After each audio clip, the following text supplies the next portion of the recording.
ETF index mutual funds నేర్చుకుని stock మార్కెట్లో రాణించాలనుకుంటున్నారా? వెంటనే ఈ నెంబర్కి కాల్ చేయండి. నమస్తే రమగారు. నమస్తే జయ. రమగారు, అంతః సౌందర్యం బాహ్య సౌందర్యం, పైపై మెరుగులు లోపల అందం, ఈ రెండు పదాలు జాగ్రత్తగా నేర్చుకున్నావా జయ? లేదు రమగారు, నేను తెలుగు న్యూస్ ప్రెజెంటర్ని కాబట్టి కొన్ని పదాలు అంటే మీ అంతగా మాట్లాడలేకపోయినా బట్ బాగా మాట్లాడతాను. అయితే ఈ విషయానికి వచ్చేసరికి ఎలా చూడాలి? అందరికీ తెలిసిన విషయం, అందరం చక్కగా చెప్పేస్తాం. మనము ముసలోళ్ళం అయిపోతాము, ఇప్పుడున్నంతగా రేపు పెద్దవాళ్ళమైనాక ఈ అందం ఉండదు, చెప్పడానికి బాగుంటుంది. బట్ కానీ ఆచరణలో ఎంతవరకు చూస్తున్నాము మనం? అంతః సౌందర్యాన్ని చూస్తున్నామా, బాహ్య సౌందర్యాన్ని చూస్తున్నామా? ఒక్కసారి క్వశ్చన్ మార్క్ ఎవరికి వారం వేసుకుంటే మనకే అర్థమైపోతుంది. ఏమంటారు మీరు? అంటే ఇప్పుడు ఎవరైనా ఎవరితోటైనా మొదట పెళ్లి చేసుకోవడానికో, స్నేహం చేయడానికో, కలిసి ఉండటానికో, కలిసి పని చేయడానికో తాత్కాలికంగా అవతల వాళ్ళ ప్రజెంటేషన్ లేదా ఫస్ట్ లుక్ చాలా ఇంపార్టెంట్, చాలా ముఖ్యమైనది. ఇప్పుడు ఒక వ్యక్తిని చూస్తాం, ఆయన సాధారణంగా ఉన్నారనుకో, ఏమి మరీ నేమిటి ఇలా ఉన్నాడు, డల్గా ఉన్నాడు అలా అనిపించవచ్చు. వాళ్ళతో మాట్లాడాక, వాళ్ళతో కలిసి పనిచేయటం మొదలుపెట్టాక వాళ్ళ లోపల ఉన్న అద్భుతమైన క్వాలిటీస్ ఏమైనా మనకి అర్థమైతే అప్పుడు ఈ ముందు ఉన్న ఈ వాళ్ళని ఫస్ట్ లుక్లో మనకి కలిగిన ఇంప్రెషన్ మెల్లిమెల్లిగా పలచబడిపోతుంది. దానికి పెద్ద ఇంపార్టెన్స్ ఏమి ఉండదు. అయితే ఏంటంటే కానీ మొట్టమొదట వ్యక్తులు ముఖాలనే చూస్తారు, బట్టలనే చూస్తారు, ఎవరైనా లోక సహజంగా జరిగేది. అయితే వాళ్ళతోటి ప్రయాణించేటప్పుడు జీవితంలో ముందుకెళ్తుంటే అప్పుడు ఈ బట్టలు కానీ లేకపోతే ముఖ సౌందర్యం కానీ చర్మ సౌందర్యం కానీ ఏది ప్రయారిటీనో మనకు తెలుస్తూ ఉంటుంది. అంతేనా? అంతే. ఇప్పుడు ఈ వ్యక్తి విషయంలో ఇది. మళ్ళీ మనం ఇంకొక కొత్త మనిషిని కలిసినప్పుడు మళ్ళీ వాళ్ళ ఫస్ట్ లుక్కే ఇంపార్టెన్స్ ఉంటుంది. అది చాలా సహజమైనది. ఇది కరెక్ట్ కాదు అని చెప్పకూడదు, చెప్పలేం కూడా. మనం మొదటి ఇంప్రెషన్ ఒకటి కలగాలి కదా, ఫస్ట్ ఇంప్రెషన్ ఒకటి కలగాలి. కలిగిన తర్వాత వేరే ఎంత కాదు అన్నా మనందరం కూడా జనరల్ గా చూసేదే అది, మనుషులు చూసేదే అది. అయితే ఏంటంటే చాలా కొద్ది మంది వీటికి వేటికి ఇంపార్టెన్స్ ఇవ్వకుండా ఉండే మనస్తత్వాన్ని కలిగి ఉంటారు. వాళ్ళది ఒరిజినల్ గా వాళ్ళ తీరది. వాళ్ళు బాహ్య సౌందర్యానికి ఏ ఇంపార్టెన్స్ ఇవ్వరు. చాలా కొద్ది మంది ఉంటారు. వాళ్ళకు కూడా తమ ప్రెజెన్స్ మీద పెద్ద ఆసక్తి ఉండదు, ఎలాగోలాగా ఉంటూ ఉంటారు. ఇప్పుడు మనం చక్కగా అలంకరించుకుని నీట్ గా మనం చక్కగా ఉండి ఇలాంటి మాటలు మాట్లాడేవనుకో, మీరు మాత్రం బాగా తయారవుతున్నారు కదా అని అనిపిస్తుంది.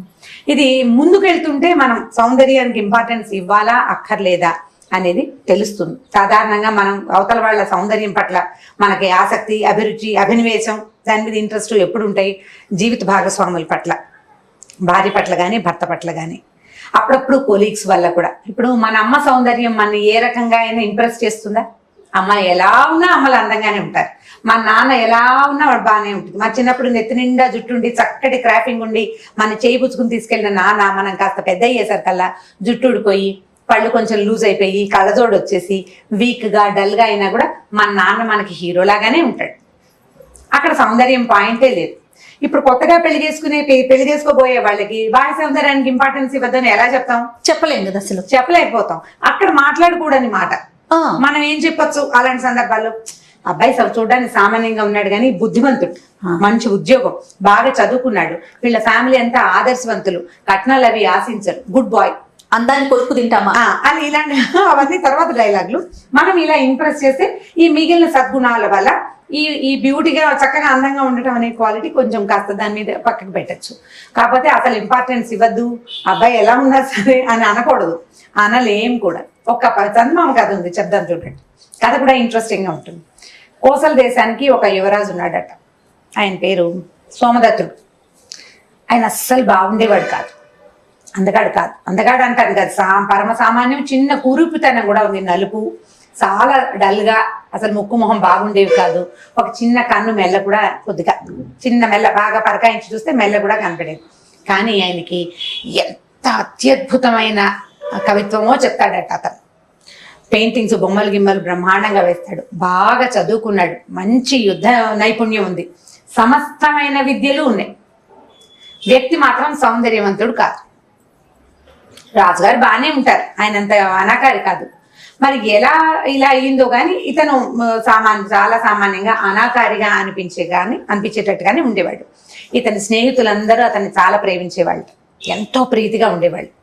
పెళ్లి సంబంధాలు చూశారు, పెద్దవాడు అయ్యేసరికి అలా అందరు పెళ్లి చేసుకుని నా కురూపిని నన్ను ఎవరు వాళ్ళని వరించి వలసి వస్తారు, ఎవరో ఒకళ్ళు నన్ను వరించాలి కదా, ఎవరు వరిస్తారు నన్ను అని అతను వివాహానికి సుముఖుడుగా ఉండేవాడు కాదు. స్నేహితులు అనేవాడు నీలాంటి ఉత్తమోత్తముడైన భర్త దొరకడానికి ఆడపిల్లలు బంగారు పూలతో పూజ చేసుకోవాలో, నువ్వు చాలా గొప్పవాడు అంటే గొప్ప ఇంకోటో కన్యావరైతే రూపం అన్నారు. కన్యకి రూపమే కావాలి, కన్యకి రూపమే కావాలి. మన అబ్బాయిని చూసి పెళ్లి చేసుకోవాలంటే ఏదో రకంగా అమ్మాయికి నచ్చద్దు, అవును, క్వాలిటీలు తర్వాత తెలుస్తాయి, ముందు తెలిసేది రూపమే కదా. దాంతో అతను పెద్దగా ఇష్టపడలేదు. అయితే ఏం చేశాడు, ఎంతసేపు నాన్న అమ్మ పెళ్లి అనేవాళ్ళు, ఫ్రెండ్స్ అందరూ పెళ్లి అనేవాళ్ళు. అయితే ఈయనకి చాలా వస్తువులు చేయటాలు అవన్నీ వచ్చు కదా. అయితే ఈయన ఏం చేశాడంటే మట్టితోటి ఒక చక్కటి అందమైన రూపం ఉన్న అమ్మాయిని తయారు చేశాడు, బొమ్మని. ఇలా ఉన్న అమ్మాయి ఎవరన్నా దొరికితే చేసుకుంటానని చెప్పాడట. చెప్పేసరికల్లా ఏమైంది, ఈ రాజుగారు కొడుక్కి నిజంగానే ఇలాంటి ఊహ ఉందనుకుని ఆ బొమ్మ లాంటి రూపాన్ని ఒక పెయింటర్ తోటి పెయింట్ చేయించారు. ఒక పిక్చర్, బొమ్మను పంపించలేదు కదా, ఈ పిక్చర్ ని కొంతమంది దూతల చేతికిచ్చి ఏ రాజ్యంలో అయినా ఇలాంటి పిల్ల ఉందేమో వెతకమని పంపారు. సీరియస్ గా వెతికేశారు వాళ్ళు. ఈ వెతికేసరికల్లా వీళ్ళకి కొంచెం దూరంలో ఉన్న కౌశాంబి నగర రాజుగారికి 7 కుమార్తెలు ఉన్నారట. అందులో పెద్ద అమ్మాయి ప్రభావతి అచ్చు ఈ పిక్చర్ లో లాగానే ఉంటుంది. ఓకే, ఇతను మట్టితోటి చేశాడు కదా, బొమ్మ కొంచెం మట్టి రంగులో ఉంది. పెయింటర్ వేసినప్పుడు మట్టి రంగుతోటి వేయలే, రాజకుమారి సహజంగా ఏ బంగారపు రంగో ఉండొచ్చని చక్కగా పచ్చగా మెరుగులు దిద్ది అందమైన పిక్చరే వేశాడు. ముక్కు మొహం సేమే, రంగు మంచి బ్రైట్ కలర్.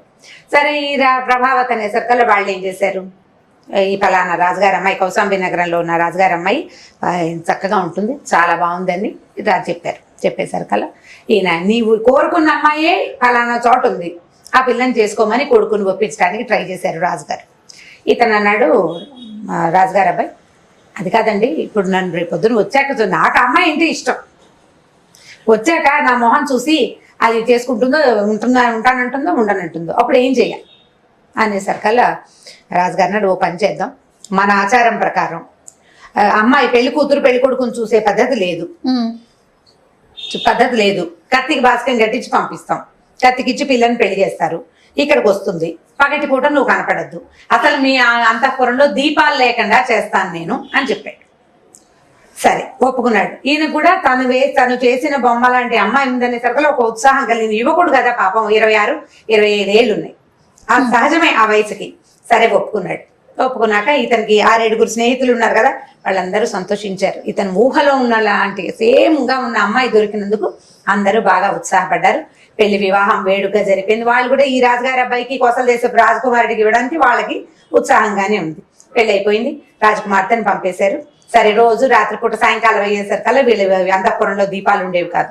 ఈయన పోయేవాడు లోపలికి, ఇద్దరు చక్కగా కబుర్లు చెప్పుకునేవాడు. ఇతను చాలా చక్కగా పాట పాడేవాడు, ఫ్లూట్ వాయించేవాడు, వీణ వాయించేవాడు. ఆయనకి ఎన్నో విద్యలు వచ్చు, చాలా బాగా మాట్లాడేవాడు, చక్కటి మధురమైన కంఠస్వరం. మరి ఇన్ని క్వాలిటీస్ ఉన్నవాడిని అత్యద్భుతంగా ఉంటాడని అమ్మాయి ఊహించి ఎంతసేపు రోజు నేను ఎప్పుడు చూస్తాను నేనంటే ఏ పగలు అతను కనపడేవాడు కాదు అమ్మాయికి. రాత్రిపూట మాత్రం వచ్చి సాయంకాలం నుంచి తెల్లవారేదాకా భార్య దగ్గరే ఉండేవాడు, బాగా కబుర్లు చెప్పుకునేవాళ్ళు, కలిసి ఉండేవాడు. అయితే ఈ అమ్మాయికి ఎలాగైనా భర్తను చూడాలని కోరిక కలిగేసరికల్లా ఏమైంది, రోజులు గడుస్తుండేసరికల్లా కొన్నాళ్ళు పోయాక బయటపడతాయి. 1 సంవత్సరం తర్వాత ఏమైందట, ఒక దాసి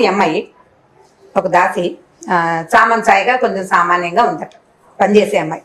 ఈ అమ్మాయి ఏం చేసిందంటే ఏదో మంచినీళ్ళు ఏదో పట్టుకొస్తే ఎవరే నువ్వు కొత్తగా వచ్చావా, నువ్వెందుకు వచ్చావు, అమ్మాయి చారుమతి ఏది అని అడిగింది. అడిగేసరికి చారుమతి రాలేదండి అని చెప్పి గ్లాస్ మంచినీళ్ళు అందించేసరికి అమ్మాయి చేతులు అవి నల్లగా ఉన్నాయి. చేతులు సామంచాయిగా ఉన్న అమ్మాయి చేతులు, మొహం సామంచాయిగా ఉంది అనుకో, చేతులు సామంచాయిగా ఉండవు, ఇంకొక రవ్వ డార్క్ గా ఉండేందుకు అవకాశం. ఈ చెయ్యి చాపి గ్లాస్ అందించేసరికి చెయ్యి చూస్తే ఈ అమ్మాయికి నచ్చక చాలా చీదరించుకుంది. ఈ దాసి వెళ్ళిపోతూ ఆ మొగుడుతోటి ఎలా ఉంటుందో ఈవిడ అనుకుంది. చిన్న పుచ్చుకుంటారు చూడు, నువ్వు నల్లగా ఉన్నావు, నువ్వు మురిగా ఉన్నావు, నువ్వు అలా ఉన్నావు, ఇలా ఉన్నావు అంటే కడుపులో ఒక కష్టం తోస్తుంది. ఆ కష్టంతో ఆ అమ్మాయి ఆ మాట అనేసరికల్లా ఏంటి, ఎందుకు ఇలా అన్నది, ఏదో అంది, ఆ అన్నమాట ఏమిటి అనేది బాగా విని ఆలోచించుకుని ఈ లోపల ఒకళ్ళిద్దరు స్నేహితులు మీ ఆయన ఇంత కురుపిగా ఉన్నాడని ఉత్తరాలు ఏవో రాశారు. దాంతో ఈ అమ్మాయి తనని మోసం చేశారని తెలుసుకుని ఏం చేసింది, నేను ససేమిరా ఇక్కడ ఉండనని చెప్పేసి పుట్టింటికి వెళ్ళిపోయాను. ఓకే. చాలా బతిమలాడాడు ఆయన. అతను వచ్చి, నేను నీతోటి మాట్లాడను, నువ్వు నన్ను మోసం చేసావు, ఇప్పుడు కూడా నన్ను ఒప్పించడానికి నువ్వు రాత్రి పుట్టే వచ్చావు కానీ పగలు నీ వికారమైన రూపాన్ని నాకు చూపించడానికి రాలేదు, నేను నీతోటి ఉండను, మీరు నన్ను మోసం చేశారు, నువ్వు మీ నాన్న ఈ ప్రజలు అందరూ మోసం చేసినట్టే, ఈ కౌసల దేశపు ప్రజ అంతా నన్ను మోసం చేసింది అని చెప్పి అమ్మాయి కాస్త పుట్టింటికి వెళ్ళిపోయింది, బట్టలు సర్దుకుని వెళ్ళిపోయింది. ఇప్పుడు ఈ అమ్మాయిని వెనక్కి తెచ్చుకోవాలి. ఈయన ఏం చేస్తాడు, ఇక సరే ఆ ఊరు వెళ్ళాడు. ఆయన కూడా ఇక తండ్రికి ఏం చెప్పాడంటే, భార్యని తీసుకుని వచ్చాకే వస్తాను, అప్పటిదాకా నేను రానన్నాడు. వెళ్ళాడు ఆ ఊరు. వెళ్ళి ఏం చేశాడు, ఒక కుండలు చేసే వాళ్ళ ఇంట్లో ఉన్నాడట. రాజుగారు అల్లుడుగా వెళ్ళాల, ఈ అమ్మాయి పెద్ద అమ్మాయి కదా, తర్వాత ఇంకా 6 ఆడపిల్లలు ఉన్నారు రాజుగారికి, ఇంకా అంతఃపురానికి వెళ్ళలేదు. ఇప్పుడు అమ్మాయి ఎగనెస్ట్ గా ఉంది, అక్కడికి వెళ్తే వాళ్ళు మర్యాద ఇస్తారో ఎవరో తెలియదు. అందుకని ఏం చేశాడు, ఒక కుండలు చేసే ఒక పేదరాజు పెద్దమ్మ ఇంట్లో బస చేశాడు. వాళ్ళ ఇంట్లో పక్కనే కుమారి ఆవ ఉంది. ఇతను ఏం చేశాడంటే ఆ ఒక కుండని చక్కటి బొమ్మలు వేసి కుండల మీద కొన్ని కుండల మీద ఈ రాజుగారి అమ్మాయిలకి బహుమతిగా ఇవ్వమని ఇచ్చాడట. అందరికి తలా ఒక కుండ పెయింట్ చేసిన కుండలు ఇస్తే ఆ కుండలు చాలా సంతోషించారు. అందరికి ఎంత బాగుంది, ఈ ప్రతిమలు ఎంత బాగా చేశారు, ఈ కుండ మీద ఒక బొమ్మ వేసింది అనమాట, ఎంతో బాగున్నాయని సంతోషించారు. ఈ ప్రభావతి దేవి మాత్రం ఆ బొమ్మ తనని పోలి ఉన్నదని తెలుసుకుంది. దాని మీద వేసిన బొమ్మలు ఈవిడివి. దాంతో ఈ పని చేసింది తన భర్తే. అతను తప్పిస్తే దగ్గరగా రాణి గారిని ఎవరు చూస్తారు? ఓకే. ఎవరాణిని ఇంకొకటి చూడదు కదా, ఆమె భర్త తప్ప. దాంతో ఈ భర్త చేశాడు, నా కుండ పగల కొట్టేసింది ఆవిడ. ఒప్పుకోలేదు. సరే మర్నాడు ఏం చేసేట, ఈవిడ సౌధం బయట కూర్చునేది. వాకిట్లో సాయంకాలం పూట చల్లగా గాలి కూర్చుంటారు కదా, ఫ్లూట్ వాయిస్తూ తిరుగుతూ ఉండేవాడు. అందరు ఎంత బాగుంది వేణువాదం, ఆ వాయించేవాడు ఎవడో కావాలని ఈ అమ్మాయిలందరూ అడిగేవాడు. ఈవిడికి తెలుసు ఆ ట్యూన్ తన భర్తదని, అయినా సరే ఆవిడ ఒప్పుకునేది కాదు. ఇంతలో సరే ఏమైందట, కొద్ది రోజులు గడిచినాయి. ఏ విధంగా ట్రై చేసినా ఆ అమ్మాయి భర్తను చూడడానికి ఒప్పుకోలేదు. ఈ నగరంలో వాళ్ళందరికీ ఈ పెళ్ళైన పెద్ద ఆడపిల్ల ఇలా ఇంటికి వచ్చేయడం వాళ్ళెవరికి నచ్చలేదు. రాజనగర్లో ఉన్న వాళ్ళకి ఇంకో రూపో రాజు కొడుకు రేపొద్దున రాజు అవుతాడు, ఇలా ఇల్లు బట్టి ఆడపిల్లలు వచ్చేస్తే ఇంకా వెనకాల ఉన్న వాళ్ళు ఏం నేర్చుకుంటారు? ఒక బ్యాడ్ ఎగ్జాంపుల్ కదా పెద్ద అమ్మాయి వచ్చేయడం. వాళ్ళల్లో ఎవరికి పెద్దగా నచ్చేది కాదు. సరే ఏం చేశారట, మిగిలిన అమ్మాయిలకి ఏదో పెళ్లి సంబంధాలు చూస్తుంటే ఈ రాజు గారికి 6 రాజుల దగ్గర నుంచి ఉత్తరాలు వచ్చినాయట. మీ అమ్మాయి పెళ్లి వదిలిపెట్టుకుని వచ్చిందిట, ఆ పిల్లని మాకిచ్చి పెళ్లి చేయండి అని. ఇప్పుడు ఒకళ్ళు అడిగారు గోపోని ఓ రకం, 6 అడిగితే ఈయన ఏం చేశాడు, అందరికీ ఉత్తరాలు రాశాడు. మా అమ్మాయి ఇంకా వచ్చింది కానీ మేమేం విడాకులు అవి ఏం ప్లాన్ చేయలేదు, మేమేం పెళ్లి ప్లాన్ చేసుకోలేదని ఉత్తరాలు రాశాడు. రాసేసరికల్లా 6 అదేమిటి మీ అమ్మాయి వచ్చేసిందంటే వచ్చేసినట్టే, ఇంకా మీ పిల్లని మాకిస్తావా, మాతో యుద్ధం చేస్తావా, పట్టు మేము వచ్చేస్తున్నామని 6 దండెత్తి వచ్చేసారు. అయ్యో. ఈ 6 దండెత్తి వచ్చేసరికల్లా రాజనగరం అంతా అట్టుడికిపోయింది. ఇప్పుడు ఏం చేయాలి, ఒక్క పిల్లని 6కి ఎలా ఇస్తారు? పోనీ ఎవడో ఒకడైతే ఇచ్చే పని, వీటితో గొడవ పడలేక. ఇప్పుడు ఏం చేయాలి? అయితే ఈ రాజనగర్లో ఉన్న మంత్రులు 5 మంత్రులు ఉన్నారు, గట్టివాడు. వాళ్ళన్నట్టు ఏముందంటే, ఈ ప్రభావతి ఎలాగో కొంప తీసేసింది మంది వృధాగా, వాళ్ళ దగ్గర మన పేరు పోయింది, ఈ పిల్లని 6 ముక్కలు చేసి ఒక ముక్క ఒక్కొక్కడికి ఇచ్చి పంపిద్దాము అని చెప్పారు. చెప్పేసరికల్లా మిగిలిన వాళ్ళంతా ఎస్ అన్నారు. అయ్యో, మరి ఇంకేం చేస్తాం, ఈ 6తో యుద్ధం చేస్తే దేశం అల్లకల్లోలం అయిపోతుంది. దేశం ముఖ్యమా, రాజుగారి అమ్మాయి ముఖ్యమా? దేశమే ముఖ్యం కదా.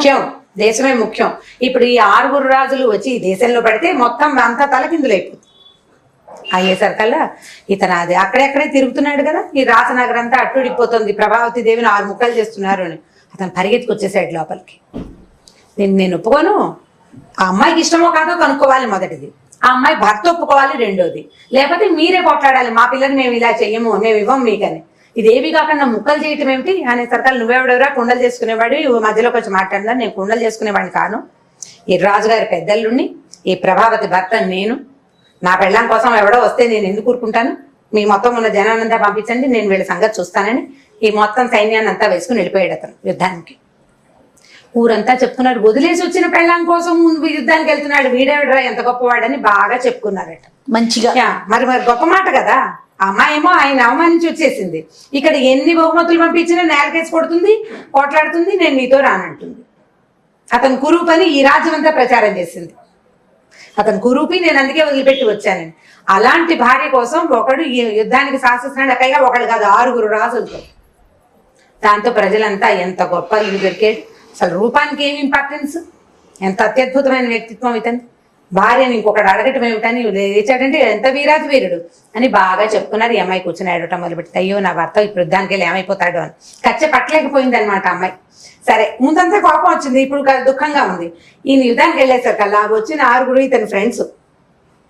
వీళ్ళు ఎప్పుడైతే ఈ రాజకుమార్తె ఇతను వదిలిపెట్టి వచ్చేసిందో వాళ్ళు అవమానపడ్డారు. ఇంత గొప్ప వ్యక్తిత్వం ఉన్న వ్యక్తిని ఈ వదిలిపెట్టి వెళ్ళటం ఏంటి, వదిలిపెట్టి వెళ్తే వాళ్ళ అమ్మ నాన్న 2 లెంపకాయలు వాయించి పుట్టి అత్తారింటి పంపకుండా ఆ అమ్మాయిని ఇంట్లో అట్ట పెట్టుకున్నారు అన్న కోపంతో వాళ్ళంతా దండయాత్రకు వచ్చారు. ఇతను వెళ్ళేసరికి వాళ్ళంతా, అదేంటి నీ భార్య నిన్ను ఒప్పుకుందా అంటే, ఒప్పుకున్నా ఒప్పుకోపోయినా నా భార్యని నేను వదిలిపెట్టను, ఇలాంటి వ్యక్తిత్వం ఉన్నవాడిని ఎలా వదిలిపెట్టుకొచ్చింది ఆవిడని ఆశ్చర్యపోయారు. 6 రాజకుమారులు ఇతనితో పాటు వీళ్ళ మామగారింటికి వచ్చారు. వస్తే ఇతను ఏం చెప్పాడంటే, వీళ్ళు నా స్నేహితులే, మీ 6 అమ్మగారు ఇంకా 6 అమ్మాయిలు ఉన్నారు కదా, 6కి ఇచ్చి పెళ్లి చేయండి అని సలహా చెప్పి ఈ 6 ఫ్రెండ్స్కి 6 మరదలతోటి పెళ్లి చేశాడు. అయితే ఆ పెళ్లి రోజునట పెళ్లి కూతుళ్ళు అందరూ భర్తలను చూసుకుని సంతోషిస్తారు. అందరికంటే ఎక్కువ సంతోషించింది ప్రభావతే. ఓహో, ఇంత ప్రతిభ కలిగిన వాడు, అతను పెళ్లి సంబంధాలు కూడా మాట్లాడేసేయగలడు, ఏమైనా చేయగలడు. వీడికి అందం ఉంటే ఎంత, లేకపోతే ఎంత. అందం ఇవాళ ఉంటుంది, రేపు ఉండదు. వాళ్ళ నాన్న పాపం పదే చెప్పేట. నేను కూడా చిన్నప్పుడు ఇంకా బాగుండేవాడిని. 50 వృద్ధాప్యం వచ్చాక పోతుంది సౌందర్యం. ఎంత అందమైన వాళ్ళైనా వృద్ధాప్యం రాక మాందమ్మా, ఓ 10 సంవత్సరాలు పై మెరుగులు. ఆ తర్వాత ఇంకా ఉండదన్నా అమ్మాయి ఒప్పుకొని నన్ను మోసం చేశారు అన్న కోపంతో ఆ అమ్మాయిని దగ్గర ఉంచుకోవడానికి ఇంకో మార్గం లేదు కాబట్టి వాళ్ళు ఆ పని చేశారు. సో ప్రభావతి దేవి చాలా సింపుల్ గా భర్తతోటి మళ్ళీ అత్తారింటికి వెళ్ళిపోయింది. తర్వాత కౌసల దేశానికి అతను రాజు, ఈ అమ్మాయి రాణి అయిపోయారు. ఇప్పుడు బాహ్య సౌందర్యానికి మొదటి లుక్ లో ఖచ్చితమైన ఇంపార్టెన్స్ ఉంటుంది. సెకండ్ లుక్ నుంచి అంత సౌందర్యమే ఇంపార్టెన్స్. కాబట్టి ముందుగా అందంగా ఉన్నారని అబ్బాయిల వెనకాల అమ్మాయిల వెనకాల పడిపోకండి. ఫ్రెండ్షిప్ చేయండి, నా పాయింట్ అర్థం చేసుకోండి. వాళ్ళ లోపల సంగతి ఏమిటి అనేది తెలుసుకోండి. తోలు కాదు, దాని కింద ఉన్న బుద్ధి చూడాలని చెప్పేవాళ్ళు పెద్దవాళ్ళు. ఎర్రతోలు అందరికీ ఉంటుంది, లోపల బాగుండద్దు, లోపల బుద్ధి బాగుండాలి. కాబట్టి సౌందర్యానికి ఎక్కువ ఇంపార్టెన్స్ ఇవ్వండి. అమ్మయ్య, నేను ఎక్స్పెక్ట్ చేసిన పాయింట్ చెప్పారు గారు. తర్వాత ఈ నిజంగా ఈ కనపడే మెరుపు లోపల ఉందా లేదా, ఒకవేళ లోపల లేకపోతే నిర్మోహమాటంగా నిరభ్యంతరంగా ఆ మనుషుల్ని వదిలిపెట్టేయండి, ఏం పర్వాలేదు. వాళ్ళతోటి వాళ్ళ సౌందర్యం కోసం కంటిన్యూ మాత్రం చేయొద్దు. వదిలేస్తే కొత్త సౌందర్యం దొరుకుతుంది మనకి. సూపర్. Okay, yes.